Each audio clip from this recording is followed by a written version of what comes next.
Okay, lesson 5.3 is about concurrent lines, medians, and altitudes, and our objective is to use the properties of perpendicular bisectors and angle bisectors. So, in order to understand the new theorems we have, we need to go over the vocabulary first. So we're going to go over some of that. First, we have concurrent lines. Concurrent lines are when 3 or more lines intersect at one point.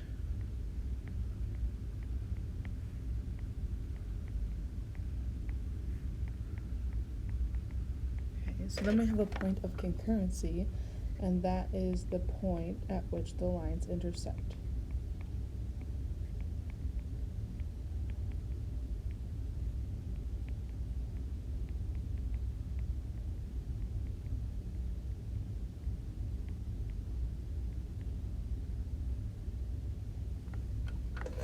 Okay.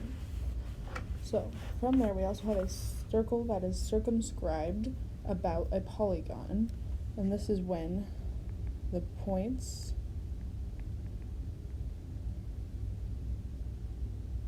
of the polygon, or the vertices of the polygon,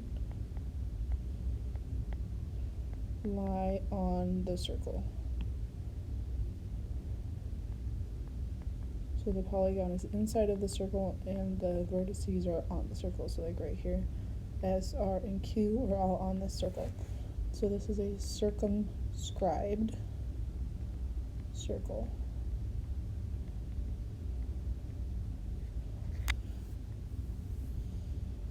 The circumcenter of a triangle is the point of concurrency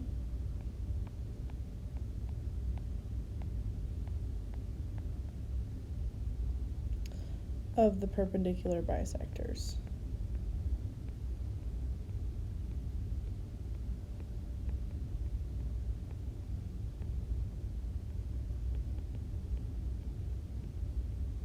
So if we look here, these lines are all perpendicular to the sides of the triangle. So this right here in the middle is the point of concurrency, or the circumcenter of this triangle.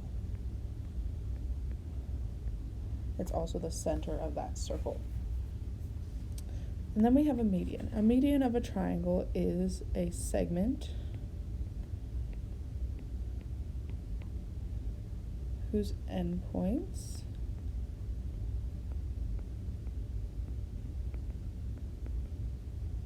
are a vertex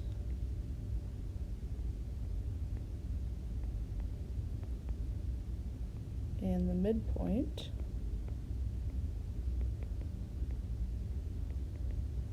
of the opposite side.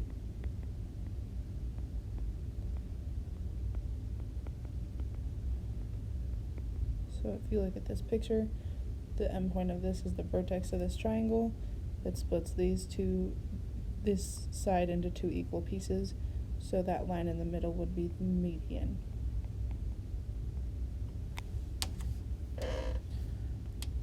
Okay, we've got a few more vocabulary terms that we want to go over before we go back to the theorems, just so we understand exactly what the theorems are saying. A circle inscribed in a polygon is called the incircle. So the circle lies within the polygon.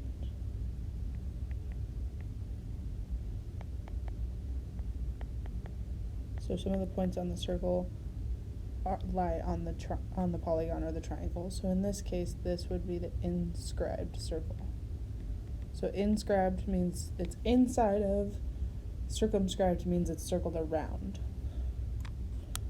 Then the incenter of the triangle is the point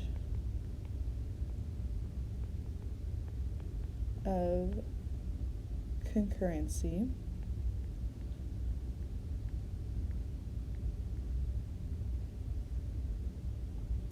of the angle bisectors.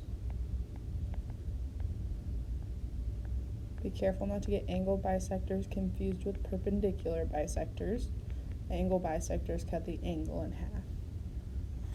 So like here, this line cuts that angle in half. This line cuts angle U in half. this line cuts angle V in half. This would be the in center, the triangle. Okay, so careful to make sure you know the difference between angle bisectors and perpendicular bisectors. Okay, then we have an altitude of a triangle, and that is the perpendicular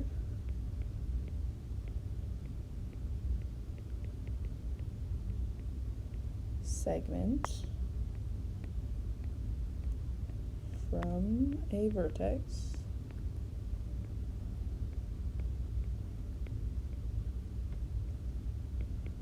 to the opposite side.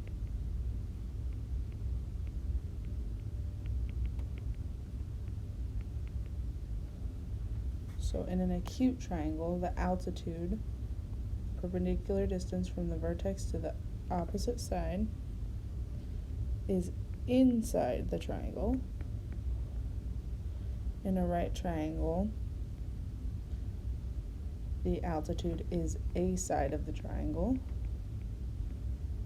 And in an obtuse triangle, they have to extend the bottom line out, and the perpendicular segment is actually outside, so the altitude is outside the triangle in an obtuse triangle.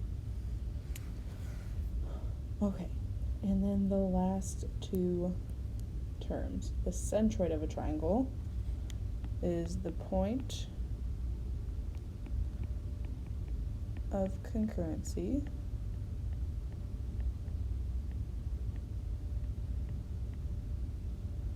of the medians.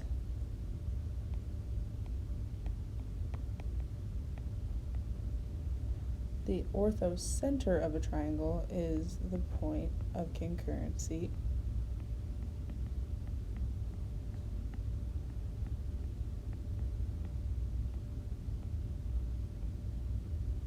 of the altitudes. So you have to be very careful, because a lot of these are a point of concurrency, but you have to know what is concurrent and what those things mean.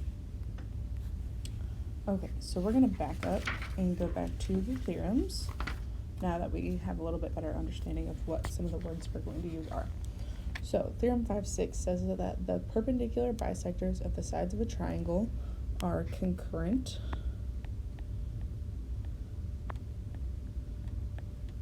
at a point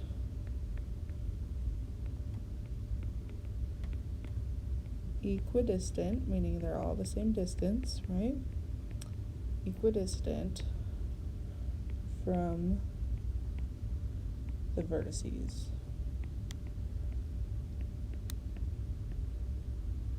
So they're all the same distance from the endpoints of the triangle, the places where the lines cross. Okay, theorem 5.7 says that the bisectors of the angles of a triangle are concurrent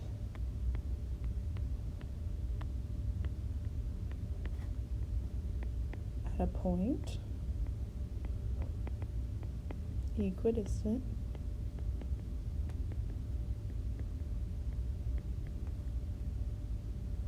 from the sides of the triangle. Okay, so a couple little differences that make a world of difference when you're finding different measures and such. So like this one says perpendicular bisectors, and it's equidistant from the vertices. This one says bisectors of the angles, and it's equidistant from the sides. So those are important things to keep in mind when you're thinking about which one you need to use. Okay, theorem 5.8 says that the medians of the triangle are concurrent at a point that is 2/3 the distance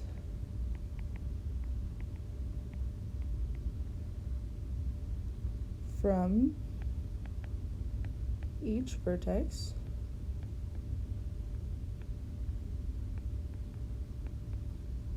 to the midpoint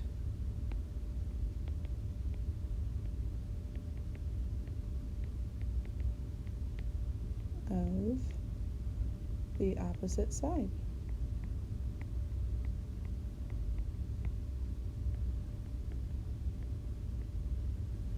So if we look here, DC is 2/3 of the entire line DJ. Then you can kind of tell from looking at it that DC is longer than CJ, and together they make DJ. Okay, so then EC is 2/3 of EG, and FC is 2/3 of FH. And our last theorem, Theorem 5.9, states that the lines that contain the altitudes of a triangle are concurrent.